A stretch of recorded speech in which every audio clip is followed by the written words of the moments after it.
Hello, friends. Welcome to Logistics of Logistics podcast. My name is Joe Lynch. Thank you so much for joining us today. Today's topic is solving the freight broker's biggest problem with my friend Brad Hollister. How's it going, Brad? Hey, Joe. How are you? Doing great, doing great. Brad, please introduce yourself and your company and where you're calling from today. I'm Brad Hollister, and I am the head of growth with Upwell, and we are an accounts receivable automation platform. Accounts receivable. Say that one more time. Automation. All right. Please explain. What is that? The title of this show is Solving the Freight Broker's Biggest Problem. And I will say there is no shortage of problems for leadership of freight brokers today. Security fraud is huge. So many problems. But we think the biggest problem is getting paid. And as Charlie Dahoney, our CEO, says, he's never lost sleep paying carriers. He's only lost sleep figuring out how he can get paid and to pay his employees. And it's been an interesting ride to watch what Upwell has done in a very short amount of time to help brokers cut 4 or 5 days off their days outstanding on their accounts receivable. And that's massive to their operation, right? The impact. Yep. So you said days outstanding, and that is an accounting. No, that's an accounting measurement. What is that? When you have accounts receivable, like what's your average receipt time for getting those bills paid? That's what we're trying to attack. That's what we're trying to stop letting the broker's customers hold that money or put it in the mail. We want to try to get that into the broker's accounts or the carrier's accounts as fast as possible so that the broker and the carrier can turn that around and use that cash that they're owed instead of letting the customers hold on to that cash. It's turning that cash. It's helping the brokers to then have the money and the resources to address all the other problems, technology, security. Without the money, you can't address those issues. Yeah. It's exactly right. So if you got lots of money in the bank, you're like, I can address some of my problems. I got a customer service problem. I can hire a customer service company or a person or an outside resource. When you don't get paid, we'll get more into the details about that in a minute. But so you didn't answer. Where are you located? I just relocated back to Wisconsin from 3 years in Puerto Rico, and it was a nice 3-year vacation. I certainly missed the Midwest in the fall, especially. And being that it's November now, it's great to be up in the North Woods. And you're in the North Woods of Wisconsin, right? That's right. North of Madison? 3 hours north of Madison, yeah. So almost to the Canadian border, like an hour outside at Green Bay. You live close to Santa Claus. Yeah. So anyway, let's get into a little bit about so you mentioned the 3-year vacation. I'm sure people are going, oh, that sounds good. How do you go about 3 years in Puerto Rico? So tell us a little bit about you. Where'd you grow up? Where'd you go to school? Some career highlights before you went on that 3-year vacation and then later joined Upwell. Yeah, okay. So I'm from Wisconsin. I grew up in a little town that a lot of people know called Lake Geneva. It's a tourist town. Oh, I love that place. Yeah, it's a great place. And it's funny because people that have been there say, oh, did you live on the lake? We all worked on the lake, right? All the local people and all the kids work either in the hospitality industry as kids, or the dream job for a Lake Geneva kid is to work renting out the wave runners. Yep. I've rented out the wave runners on that lake. So if you can work for one of those companies, that's probably the best job a high school kid could get, and even like into college. And I did that for a few years, and so that was a fun place to grow up for sure. But living on the lake, like with my parents' home on the lake, no, we were quite a ways away from the lake, but spent most of my time on the water. Yes. Yep. For people, I don't normally like to interrupt it when someone's telling their story, but for those of you who are not familiar, Lake Geneva, at one time, and I think it's probably still true, had some of the wealthiest people in America living there. And so I think it was always about 90 minutes from Chicago. So it's this beautiful area. So anyone who had money in Chicago back in the day would take the rail over to Lake Geneva, which is a gorgeous lake. It's huge. And then I think after the one Chicago fire, a lot of the wealthier families just said, the hell with it. We're not moving back to Chicago. They had a number of fires. It's over. There was a conventional thought was they aren't going to rebuild it. They did. And so there was a whole bunch. I remember one time there was like 6 of the families that lived on that lake were in the Forbes 400 wealthiest people in America. Yeah, it's a very expensive lake. I don't know if you can get on there for 5 million at this point. The Wrigley family still owns like 100 acres on there, but that's been maybe fourth generation. It's just tremendous wealth, being that it's essentially a suburb of Chicago. Yeah, it's funny when you're driving from my in-laws live not far from there. So I remember I would drive over there and it's like small town, another small town. You're like farm, small town. This is a small town. There's a whole bunch of stock brokerages here. What's going on here? And then what's all these little boutiques? You're like, what's going on? Is this like a little Wisconsin town? Kinda. Yeah, yeah. When you see the license plates parked, it's all Illinois. They also had a So, Playboy mansion there, or Playboy nightclub there, which is old, very old timey. But anyway, yeah, in the 70s. It was a great place to grow up. And I ended up going to college at University of Wisconsin La Crosse, and I wrestled there. So that's Division III wrestling, and I wrestled at La Crosse.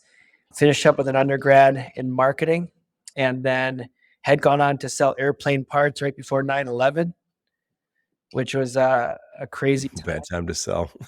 Yeah, crazy time to work at. But I spent a lot of time in Latin America, even after 9/11. I speak Spanish and Portuguese, so was able to visit all those companies, and crazy stories about lack of OSHA and in these in and out of these like hangars and warehouses and things. And then got into transportation through some guys from wrestling that I knew that helped us to get into the consulting side first. Or I got in with them, I should say. And then I went to work for Saya, went and did freight brokerage. And then I started a series of technologies that didn't work before hitting pay dirt with Swan Leap, which was a TMS company that was acquired in 2021. Yep. So I have a few questions about Swan Leap. I did interview you years ago, I think after you sold Swan Leap. So first off, the name. I want to understand the name. Then I want to understand that you exited that business. And by the way, I think you also bootstrapped that. Am I right to say that? My memory's fading. We did. How you went about bootstrapping a tech company, because that's not done all the time these days. And then how did you exit and how did you end up down in Puerto Rico for 3 years on vacation? I'd like that myself.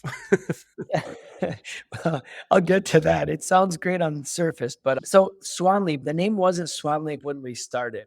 We were, this was the company was born in 2013 in the era of visibility just starting. And we always said that visibility wasn't only tracking, we saw visibility as complete visibility through the life cycle of the transaction. So from like how the decision is made, how to ship something, to where it is in transit, to the data on the bill. And I don't know about today in 2024, but I still would probably guess that a lot of companies don't have a nice data lake with all their freight data super organized and ready to analyze. I think that it's probably still a little bit of a problem, but certainly lots of companies have come online to try to address that and give people the power to, or give companies the power to make decisions from their data.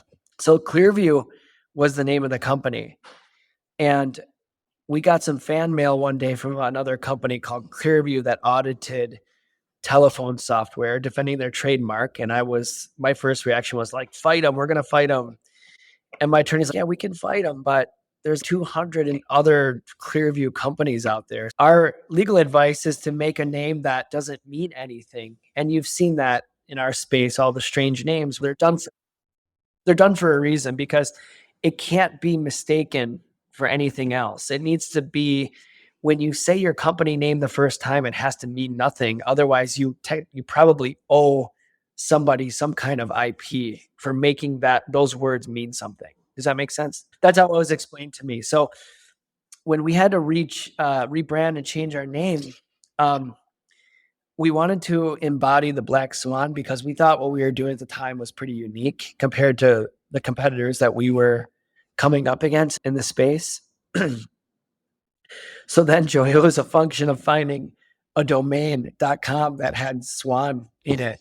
And we thought the leap was a good visual for how we're going to help the industry to leap forward. And by the way, I know back then I didn't know you, but I did know of your company because you were always on that list of one of the fastest growing companies. And only after I met you and learned that you bootstrapped that did it seem like, wow, that's sensational. And we saw, especially during COVID and maybe even today, we saw a lot of VC backed companies that had explosive growth. And I wish them all well. But there's a lot of those grow fast and flame out for whatever reason. And you and I had a long talk about VC money before we hit record.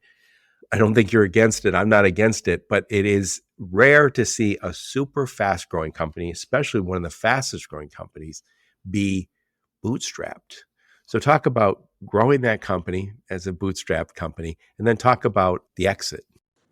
Yeah, we had talked about before the recording about taking VC money. If you don't have to, you shouldn't. And I was in that boat before. I'm not in that boat anymore, but felt that if we could pay our own bills, then let's just have fun and make a company and not take on, more bosses and more direction on what the company does. We had an interesting model. Swanleap had the subscription revenue for the technology, but then we also had marketplace revenue that we received from helping companies to meet other carriers, for example. We weren't a broker. We didn't take possession of the freight. We didn't hide the billing.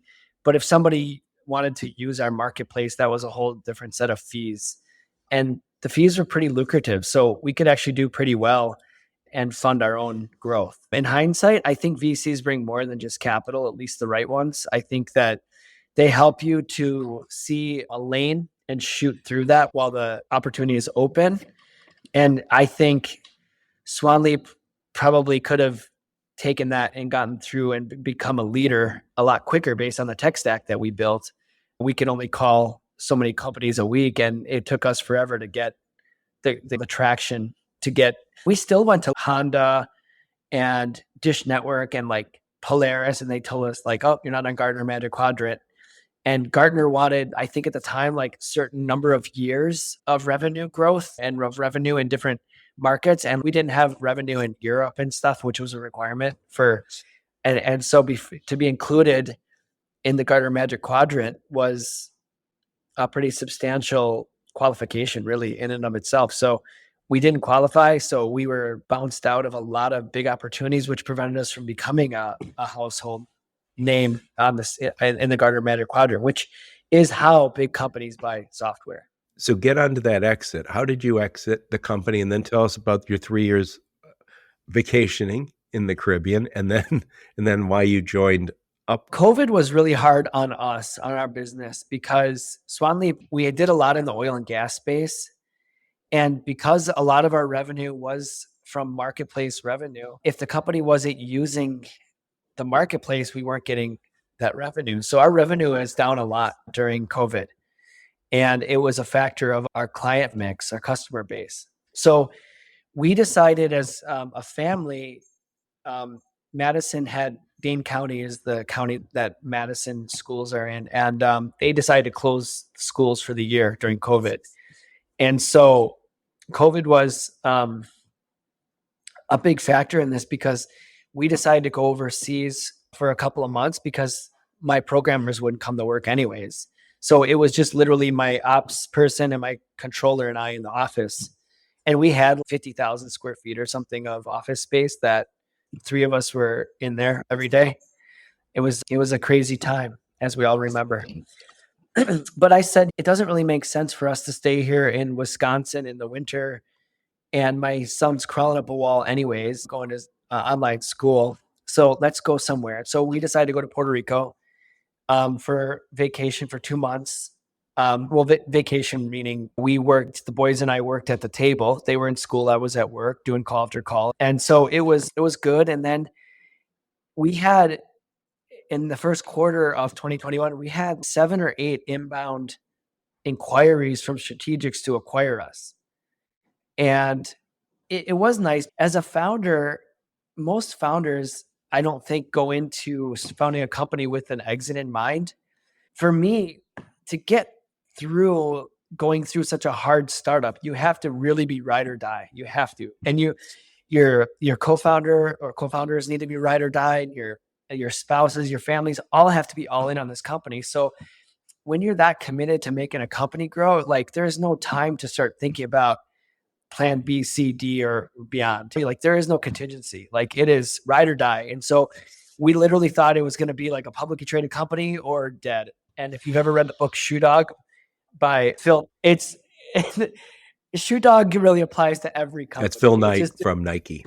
Yeah, I'm sorry. But the Nike story is the same story that every entrepreneur lives. Like when you're reading Shoe Dog, like literally the next chapter, you think the company isn't going to make it to the next chapter. If you didn't already know Nike in present day, you would think they were dead at that point. And then he somehow gets around that. And that's actually the life of an entrepreneur. And it goes like that for everybody. Yeah, I've said this many times when I've interviewed hundreds of founders, and to hear them tell their story, it's usually we failed. And I always say, get to the point where you actually had some success.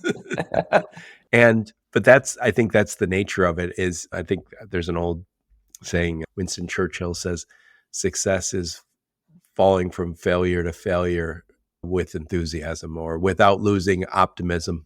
I think the measure of an entrepreneur is really entangled in how they deal with failure. Really quick story on this. So I coached youth wrestling for a while, being a college wrestler. And some of the other dads that were coaching were actually very high caliber college wrestlers too. So we weren't paid. We were just volunteering, all of us. And we knew each other since we competed against each other when we were in high school. And I think a couple of them even younger than that. And we were standing around the mats one day and we were like reminiscing about the good old days. And I said, you remember that one kid from Fond du Lac, Wisconsin? Yeah. I'm like, oh yeah, he beat me. And then a few minutes later, another name came up. I was like, yeah, I lost to him at this tournament.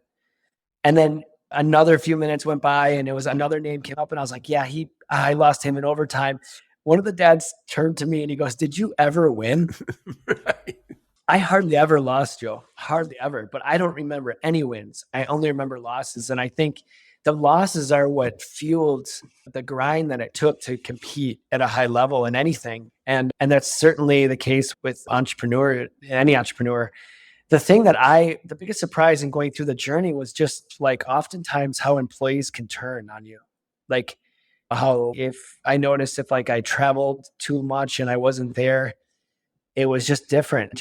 And COVID really changed our company dynamic where people were leaving stock options to take a job for $5,000 or $10,000 more. It's just, I hated that COVID, that I couldn't see the people's faces every day and couldn't come over and pat them on the back and say, good job on that. That was stripped from managers and executives during COVID. Like you could Zoom somebody and tell them good job or call them out on a team call, but it's just not the same. It doesn't have the same effect. And so that's what really started helping me to get over seeing my life beyond the company.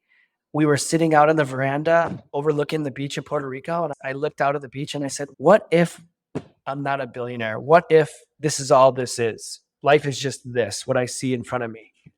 It's pretty good. Like it doesn't have to be like Instagram where it doesn't have to be like that. It can still be pretty good without that. And I was also enjoying the time with my kids.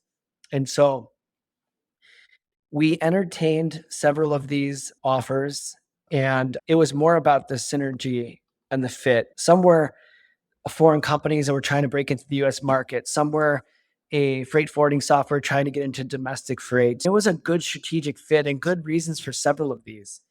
And ultimately, what got me excited about selling to Transportation Impact or Insight, the NTG Group, Nolan Transportation Group in Atlanta, was sitting with Kevin Nolan. If anybody's ever sat with him, he's an awesome dude. He's been around forever. I want to get him on the podcast.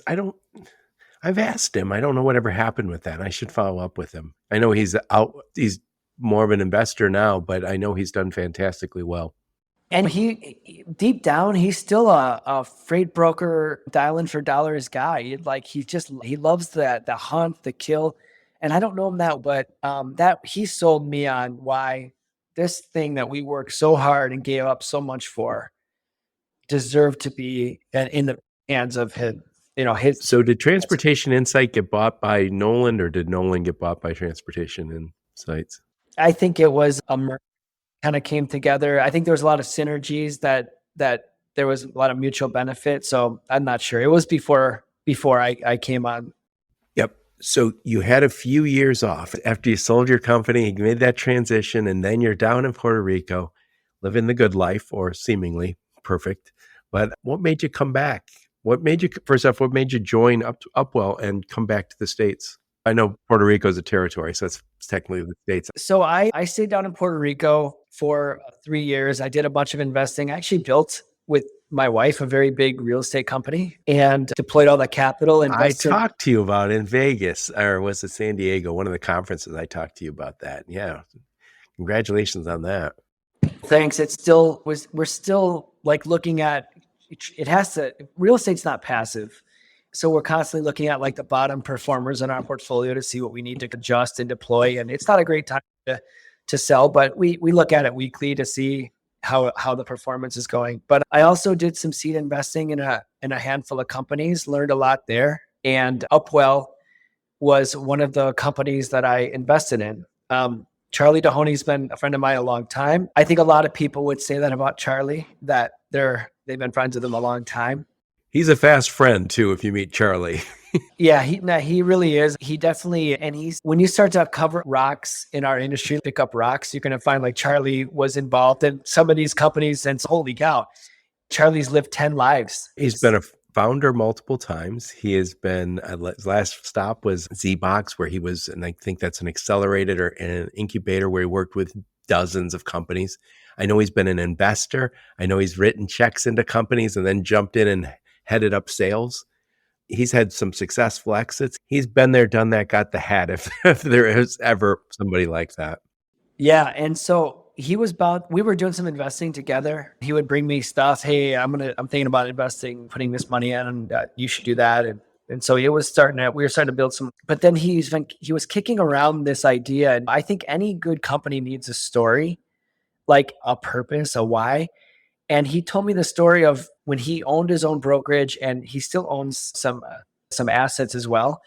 Like at night and on the weekends, that he and his wife would have to do the billing because this customer required certain billing to be done a certain way, or this customer needed this document.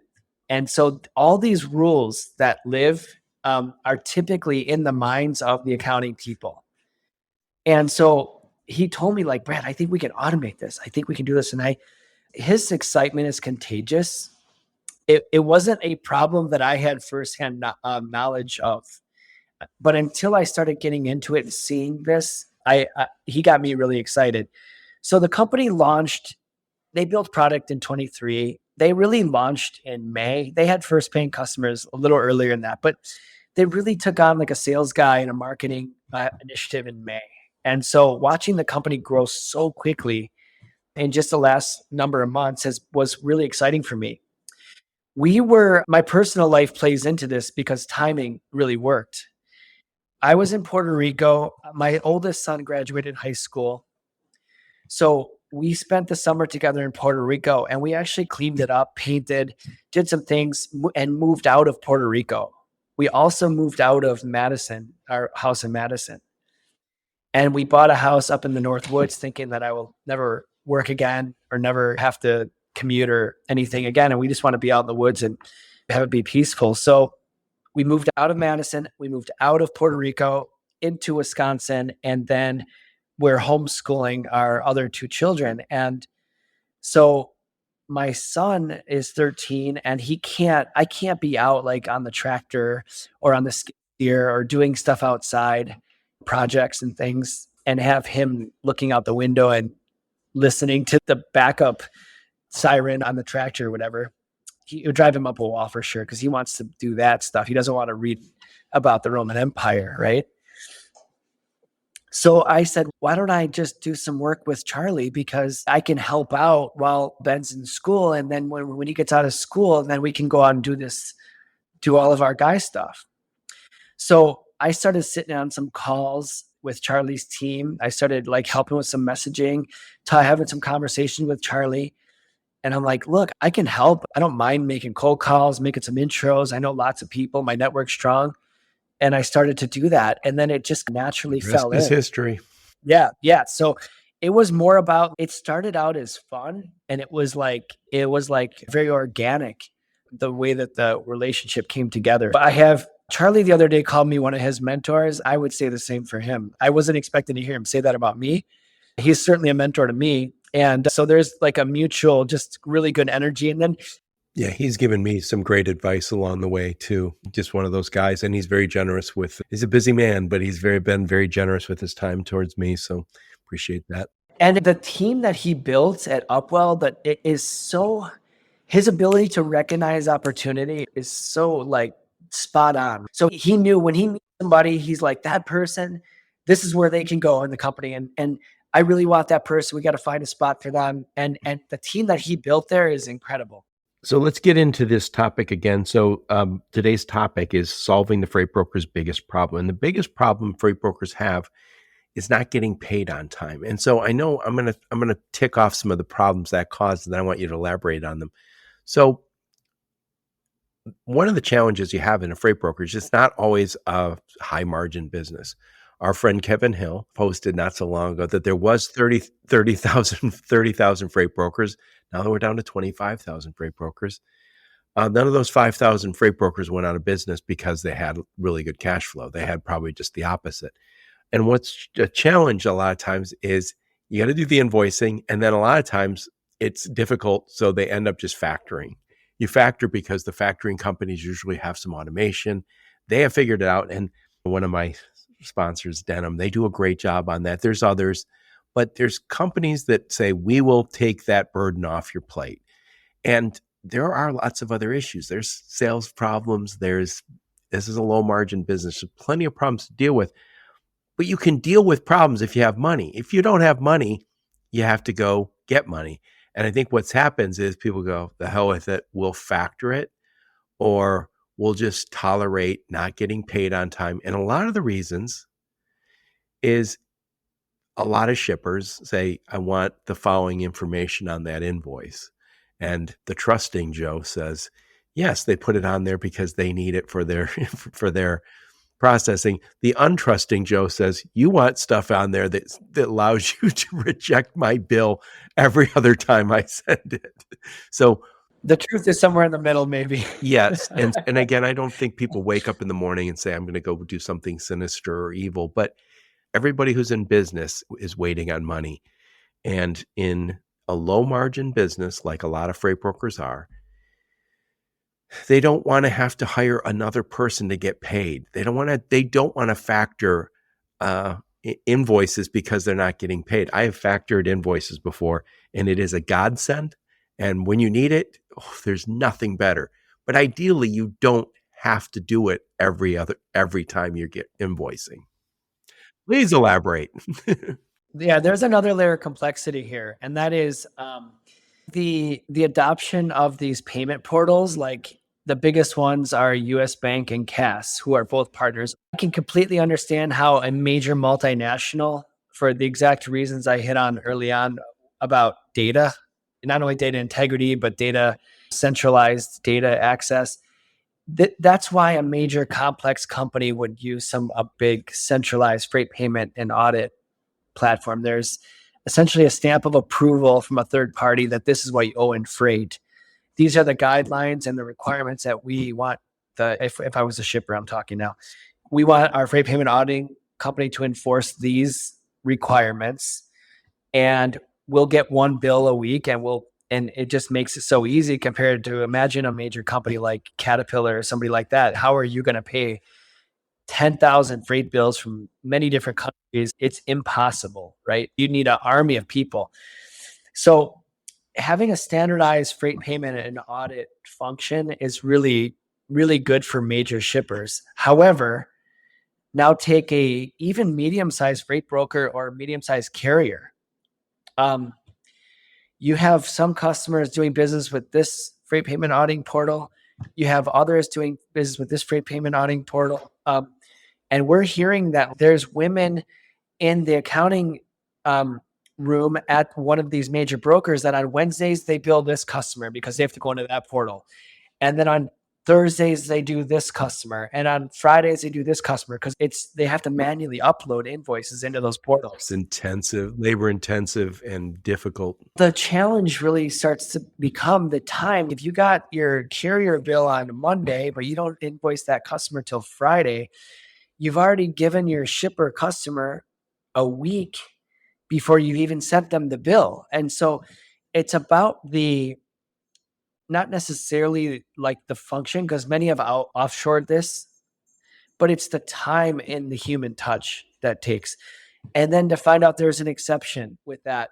And it bounces it So back. this one, yeah, bounce it back, and that one's sitting for another week. And then you're like, hey, why are we have so much money outstanding? And when you multiply that times tens of thousands of loads a month, if you're a major carrier or a broker, you're talking about millions and millions of dollars that could just be picked up and put right to the bottom line just by automating this process. And And if I could add something to that is, I think a lot of people, when we all have emails we have to get to or an invoice that we have to get to.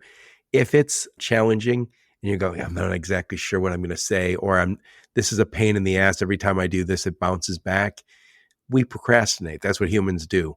For a difficult task, you put it off. And not everybody, but it happens enough.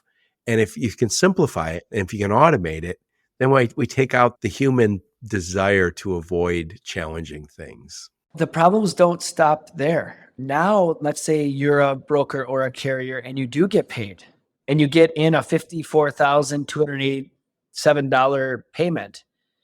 Now you have to take a spreadsheet or sometimes even a PDF, and you have to check and apply. It's called cash app or cash application.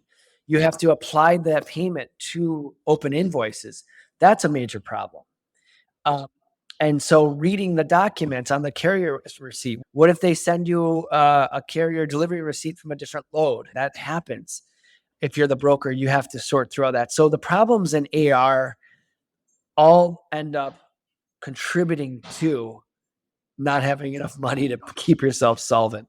So let's talk about the solution. We talked about the problem, and I think anybody who's listening, it's not a real big reach to say, do you think not invoicing on time and getting paid on time is a problem? Yes, clearly it's a problem. It's a problem if you're a lemonade stand, but we're in a difficult, I know we probably hit bottom and we're slowly coming out of this difficult time, but it still can be a very low margin business. We got lots of problems. We'd like to focus our energies on growth and on our people and on our customers. But what we tend to find ourselves is, oh, we got to deal with this problem. Otherwise, we're not getting paid. So Upwell has the solution. Please describe that solution. So the Upwell is a software that sits between the TMS and accounting software typically. And so we can pull delivery receipts, can go, what used to go into just the TMS can also be copied to Up. And then that invoice from Up can be uploaded into all the payment portals or sent out to the customer, or statement reminders are all configurable in Up, so that if, for example, we have to bill company a certain way with a load number in the subject line, or somebody wants maybe an order number, you can configure the billing to be completely customized by to comply with the customer's requirements. It can also go up to the payment portals like we talked about. So again, I'm using Caterpillar. If there was an example just of a really big international company that's got complex billing, I'm guessing that Caterpillar would be tough to bill. You would have to upload into exactly the way they want into US Bank or CAS. I'm not sure who they use. We don't work with them. But in this example, you could automate that entire thing rather than have assignment of personnel to tackle that billing, which seems to be happening all over the place. So you said you sit between the TMS, which we're all familiar with, and also, would you say, what's the other? The accounting software. The accounting software, and which could be any number of those softwares. And in effect, what Upwell does is it understands the requirements and makes sure that it's each invoice is customized for that customer to ensure that it's accepted and paid on a timely basis. Correct. Some softwares out there are better than others. So that the customization part in some TMSs is better than others. typically we see a two-way sync with accounting is not really existent. So if you change something in your Sage or QuickBooks or whatever accounting software you're using, maybe an Oracle or SAP product, it doesn't always report back to the TMS, and somebody has to go do that manually. So we're finding is that there's different levels of sophistication in the AR in different companies. If a broker is using an off-the-shelf TMS with QuickBooks, which is like the most common setup we've seen, then we know the problems really well. That they're all of these things are like on a severity, like a 7 out of 10 problem. It's not a 10 out of 10 problem because they're clearly still getting invoices out, but it just takes throwing bodies at the problem to resolve it. We're seeing major companies like the top 100, they have a lot more custom development that have addressed a lot of these issues. Our scope there might be more like just automating interaction with the portals, which is still done typically with bodies. Every company has this problem, but it's on like a bell curve of who has, like, some of this stuff is like a medium-sized problem, some is a massive problem. If you take like the top 10 publicly traded trucking and companies and freight brokerages, then maybe they've whittled away a lot of this automation, but they still have some things that they definitely can need. So we haven't found anybody yet that we can't help with helping to automate a part of accounts receivable so that they can ultimately get paid faster. Yeah, and in fact, what you're doing is, if I can say, look, I had days outstanding was 40 and now I'm down to 20, that just basically is cash flow. And It's not that extreme. But it is average. Our goal is if we could do 4 days, that is, if you take 4 days is 4 days. it could mean all the difference between making payroll and missing payroll. I know you've probably done this, and I know I have done this. When we had this conversation the other day that somebody says, "How's business going?" "Oh, we're doing really well. We've made a lot of sales." And then you think, "Yeah, but I don't have any money." Like, so I'm living off my credit card. I'm owed money. I made the sale. I did the work, but I'm not paid yet. And I think there's a lot of people probably listening to the podcast saying, yeah, I've had a good month where I had no money in my pocket. And that's the crazy part of business. And for the most part, smaller companies are always carrying the paper of bigger companies. Yeah, we can think about that too. Like, when we think, imagine you're a leader at a big trucking company or a big 3PL.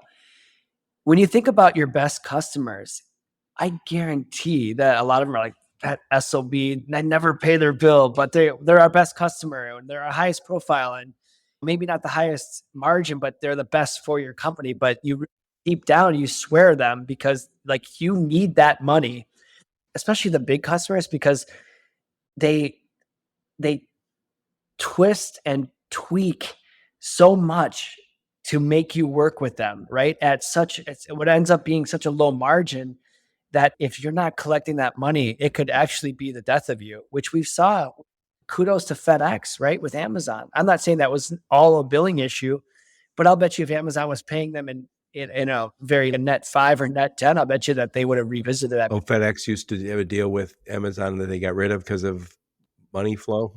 I don't know if that was only that or if it's just operating margin or what it was, but FedEx went after higher margin business than Amazon. And I'll bet you it was a culmination of problems that made FedEx realize that, hey, the biggest possible customer is not good for our business.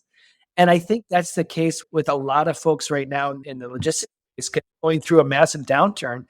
Probably as you start to come out of that, and carriers too, now that the loads are becoming available, we should be looking at our book of business the same way I talked about the real estate portfolio. We should be looking at our business objectively, saying what doesn't make sense or what's not good for us. Yeah. And by the way, you know this, and I know I know this, that the business failures happen when we're coming out of a bad time. Because what happens when you're coming out of a bad time is you're invoicing less and less. And then all of a sudden you go, oh, we had a really good month. We're up 20% and everybody's excited, except that's more money being spent. And that's when they realize we have cash flow issues. And if for whatever reason you're working with companies that are paying you a little slow, it doesn't take much. I think most businesses are not very far away from their last day in business. And it all comes back to that cash flow. So let's switch gears for a second. Let's just say somebody's listening. They say, yes, Brad Hollister, Charlie Dehoney, I have this problem.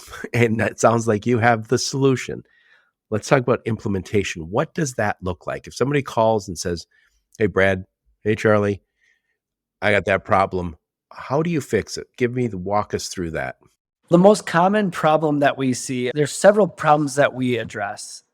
The most common is integration with all these payment portals.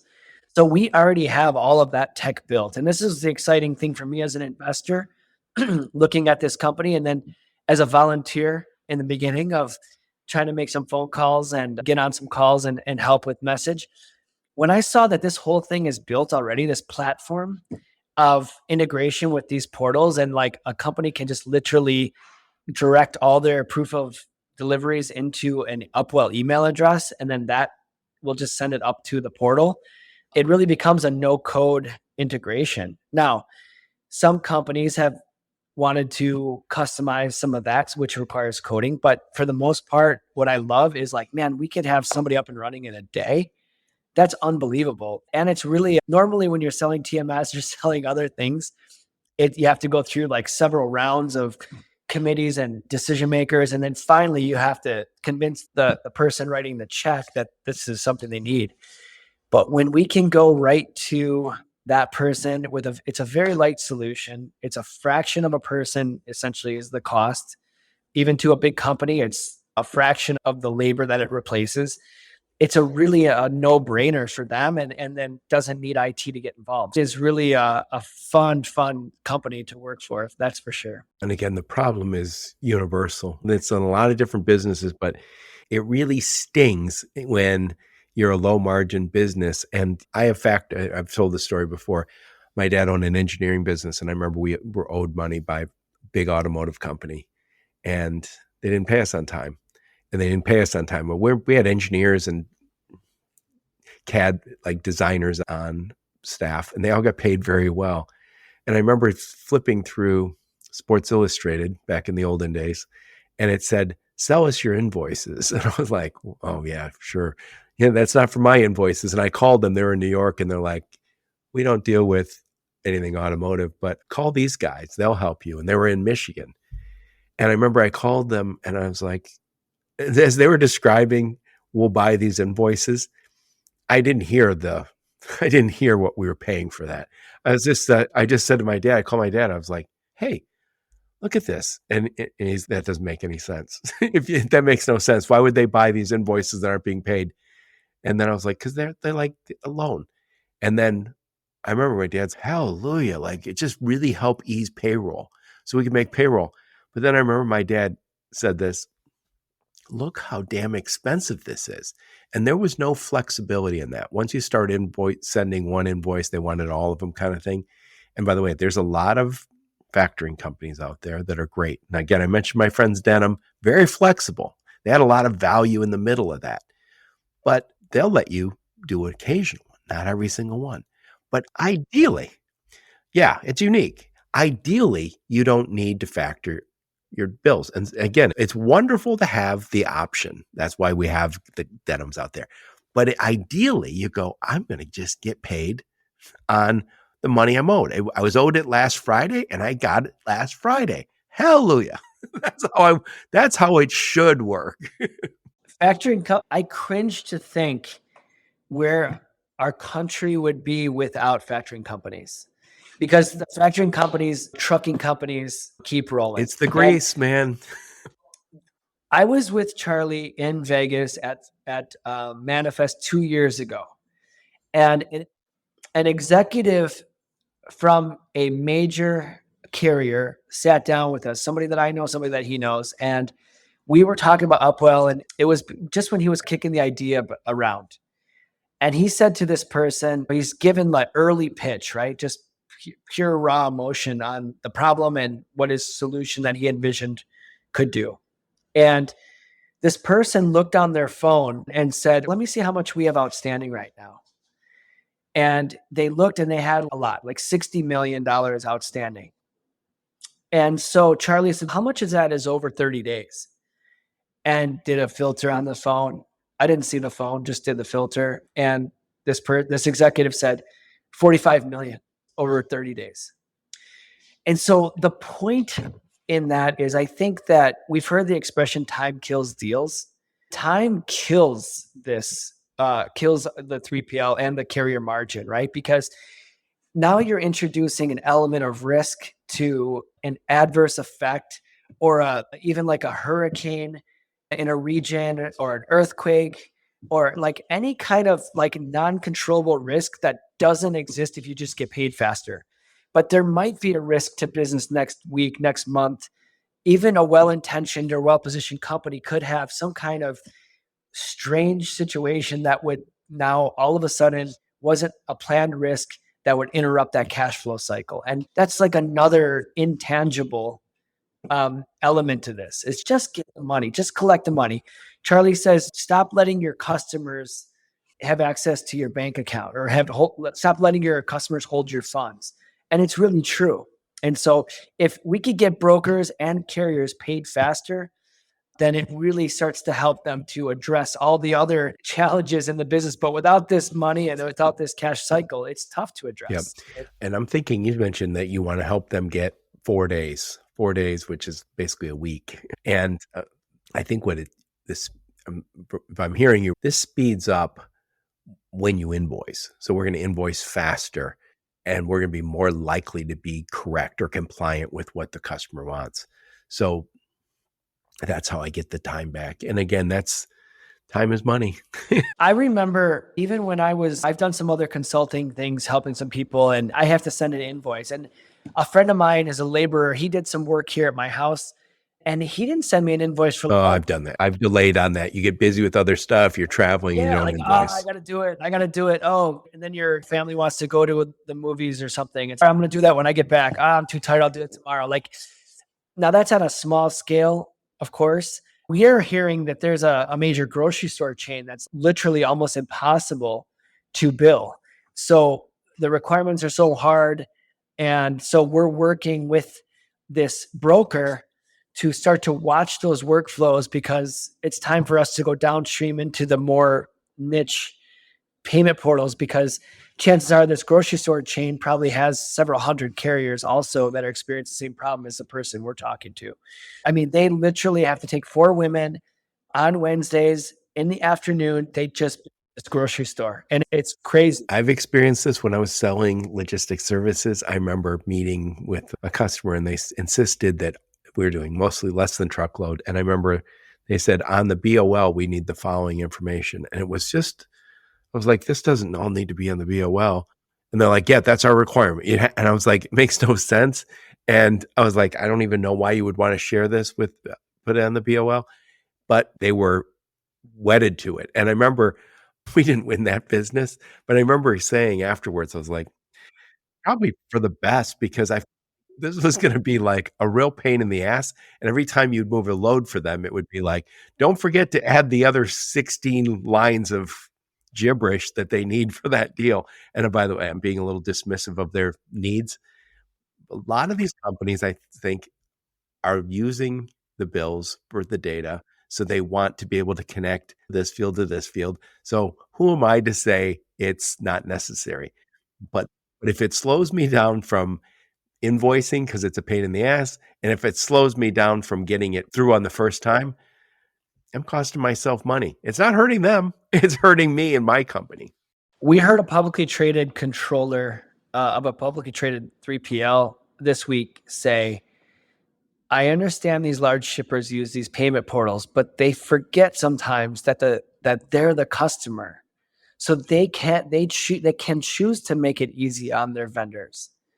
And they don't have to always go for the most complex way that one of these payment portals typically does it. They can choose to force the portals to be easier for the vendors. So a lot of times they don't think about it.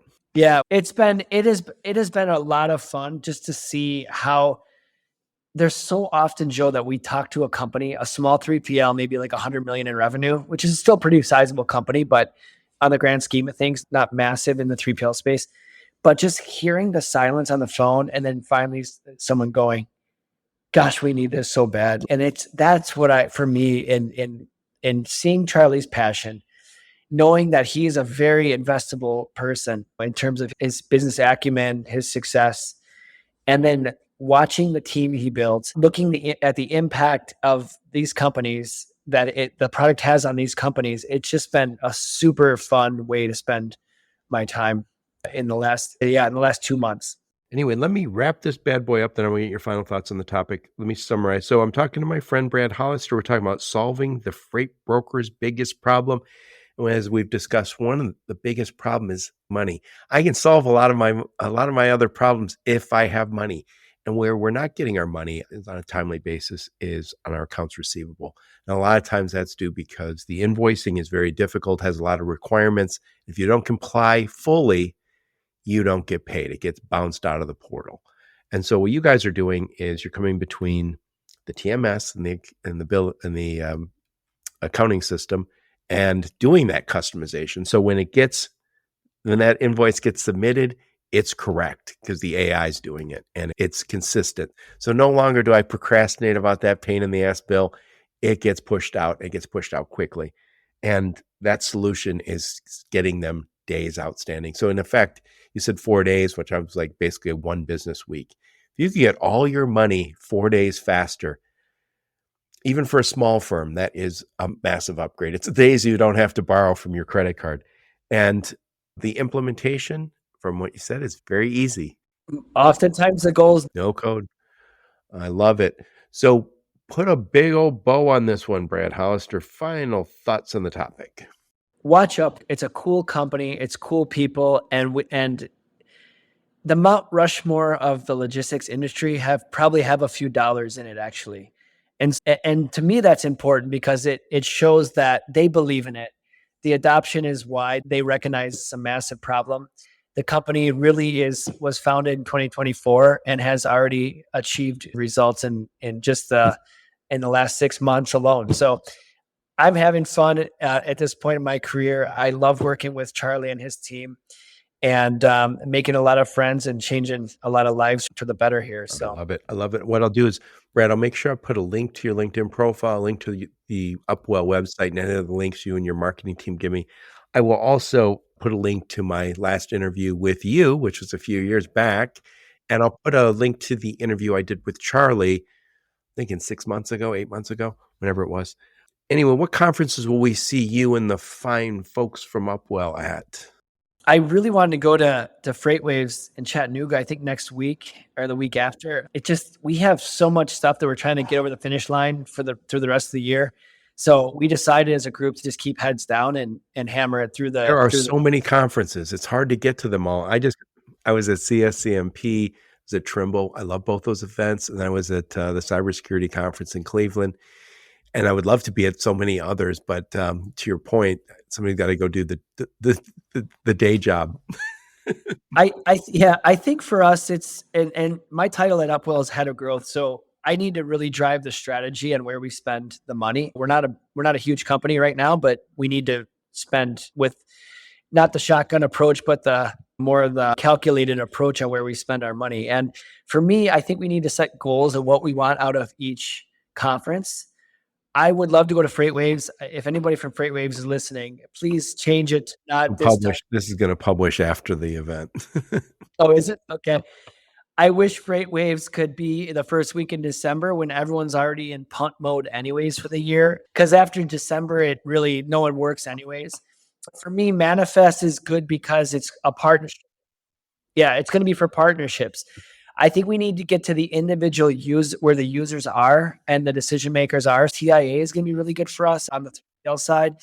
The Trimble stuff, let's face it, Trimble is one of the top asset management software suites out there. So any place where there's a carrier software management or software for management of fleets would be a good spot for us to be. So yes, certainly no shortage of things to go to. And for me, we did 2 shows in October and man, I feel like I was really far behind on even the stuff that it's very easy. So we'll see it manifest. I'm sure you guys will be at some other of these broker type conferences. Now, I didn't ask this specifically, so I'll ask it now. I know clearly you work with freight brokers. Do you also work with carriers?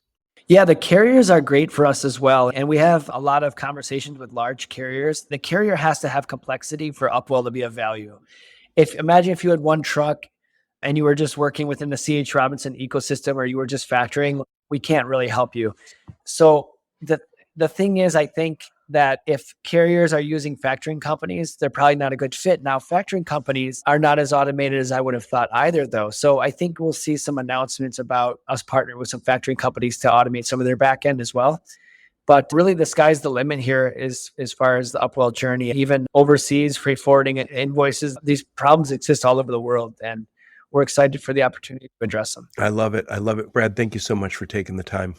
All right. Thanks for having me, Joe. And thank all of you for listening to my podcast. Your support's very much appreciated. I truly mean that. I know I always say it, but I truly appreciate your support. Until next time, onward and upward. You have been listening to the Logistics of Logistics podcast, where we engage with leaders in the logistics and supply chain community. If you like what you hear, please subscribe, hit the like button, and leave us a nice review on Apple or Spotify or wherever else you listen. Also, please check out our videos on YouTube and connect with us on LinkedIn. We're very big on LinkedIn. And you can also reach us on the logisticsoflogistics.com, our website.